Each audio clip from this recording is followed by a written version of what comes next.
Perhaps we can enjoy the silence together. We've been concerned about your social behavior. What about it? Let's go! Autistic coded characters. Autistic coded characters. Supposedly autistic coded media. Definitely autistic canon. What's that here? Sound of endless keyboards clicking where people Google, is this character autistic? From recent pop culture icons like Francesca Bridgerton, Wednesday Addams, Rory Gilmore, to even cartoon characters like Lisa Simpson. Everybody is asking this question. Well, by everybody, I mean fellow autistics. But is it right to code a character as autistic without explicitly confirming it? If you're new here, my name's Ellie. I was diagnosed as autistic this year at the age of 25. I post weekly videos about autism, especially for the girlies, so if you're not already, then please subscribe and follow me on TikTok at Els Better Life. Since receiving my diagnosis in April, I've rewatched so many TV shows and films and asked myself, wait, this character's autistic? I didn't know that. Only to research it further and realise that while they do have the traits, it has never been confirmed, i.e. they are autistic coded. But I'm sure as many of you relate to, the signs of autism to us autistics are very obvious, especially when you've spent the last few months or years hyperfixated on the subject while you try to understand yourself. The first character in modern pop culture who we could consider autistic coded is Sherlock Holmes. Written by Arthur Conan Doyle, the first Sherlock story was published in 1887 and many further novels followed. Within the books and later the films, we see Sherlock as a blunt, straight to the point detective with a keen eye for detail and unwilling to give up on a case until he finds the answers. Today, with retroactive understanding, we could easily look at Sherlock and realise that his personality was in fact somebody on the autism spectrum. Now, I'm not here to say that Conan Doyle is at fault for not explicitly calling Sherlock autistic. In the 1800s, there was no word for low support needs autistics. There was for high support needs, but I'm not going to use that word. Low support needs autistics were often just described as shy or eccentric. And I'm sure for Conan Doyle, he just saw Sherlock's personality type as fitting for a mystery novel. The word autism wasn't even first created until 1911, and it wasn't until 1943 that the first person ever was diagnosed as autistic, which was over a decade after Conan Doyle died. However, we are no longer in the 1800s, and since Sherlock's rise to fame, we've come a long way in our understanding of autism. Yet it seems that despite this, our use of such characters continues without the definitive name for it that we now have. By 1980, autism was described in the US Diagnostic Manual for the first time, the DSM-3, as pervasive developmental disorder. The DSM-3 was later amended in 1987, where the term autistic disorder was instead used and provided different examples of ways that this could present, which we would now call the autism spectrum. The following year, in 1988, Rainman was released, featuring the first confirmed autistic person in a feature film. The plot centres around a man named Charlie who finds out that his estranged father has died. He discovers that he has an autistic older brother called Raymond, and his father's fortune is being left to the facility where Raymond lives. Charlie checks him out of the facility motivated by his father's money,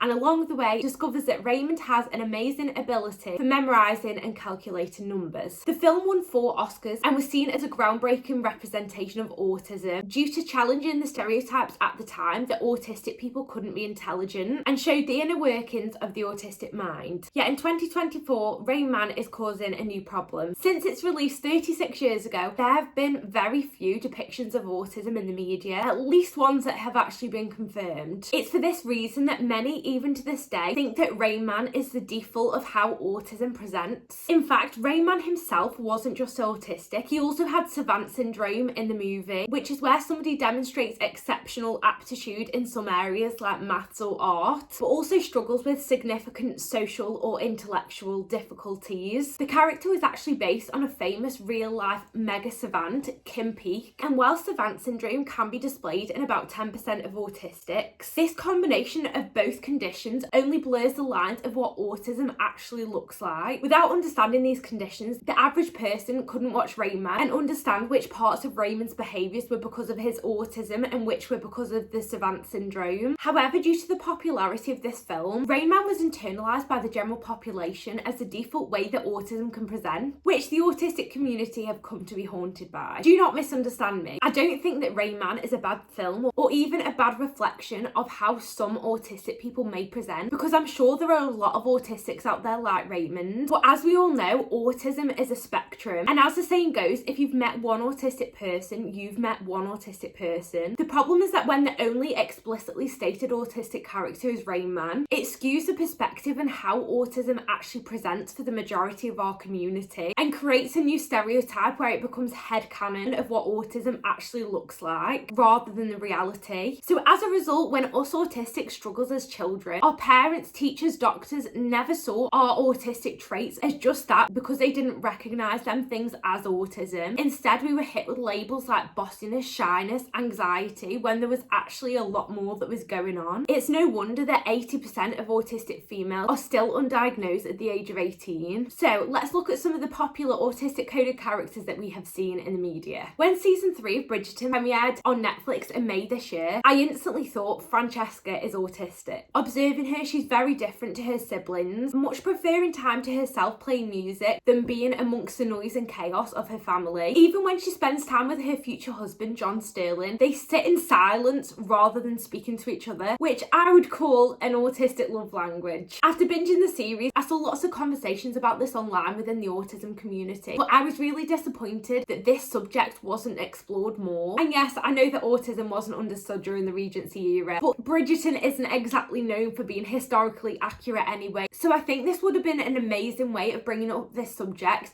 like it has done for so many other topics too. Another example that I was recently really shocked by was Rory Gilmore, and I know that Gilmore Girls is a really old show, but it is autumn now, so I had to rewatch it again now that we're in cozy season. But it was only rewatching it this time after discovering my own autism that I realised why I always related to Rory so much. Was it her love of books? Was it her preference to be alone rather than around other people, but feeling the social pressures to interact with others even though she didn't want to? Was it her need to follow rules and be a perfectionist? Yes to all of these things, but they are also key parts of me being autistic, which made me convinced that Rory was too. So of course I had to Google it, and apparently I wasn't the first one to think this. There have been countless articles, subreddits, Google searches, all dedicated to this question. But again, at no point was this ever confirmed in the show. I'm not going to go through every autistic coded character in detail because we will be here all day, but I am going to give you some honourable mentions which you might not have realised. Luna Lovegood,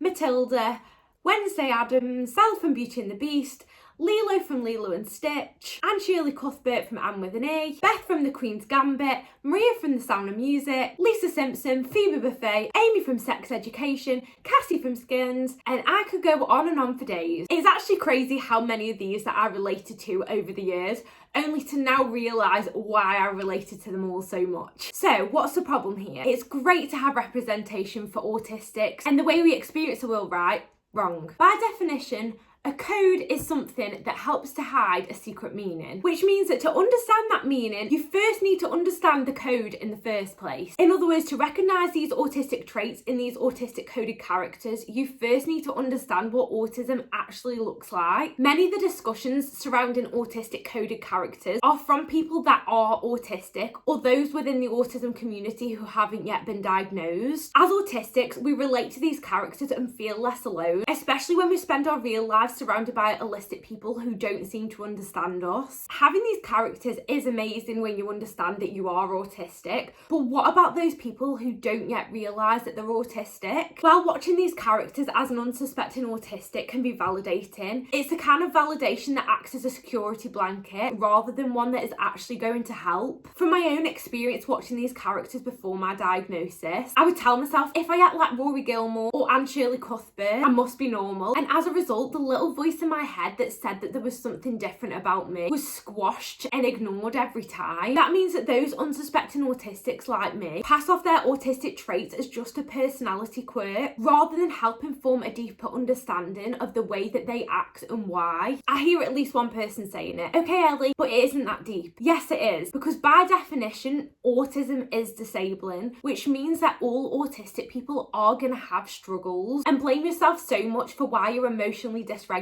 and can never make or keep friends. This can be so mentally damaging, as reflected in the statistics which show that 70 to 80% of autistics suffer from a co-occurring mental health condition. Studies have shown that around 46% of autistics also meet the diagnostic criteria for generalised anxiety disorder, and around 15% also have OCD. It's alarming to realise that autistic women are 13 times more likely than the general population to die by suicide side. I truly believe that if more women received an early diagnosis and the coping strategies needed to manage their autism, these statistics will be so much lower than what they are now.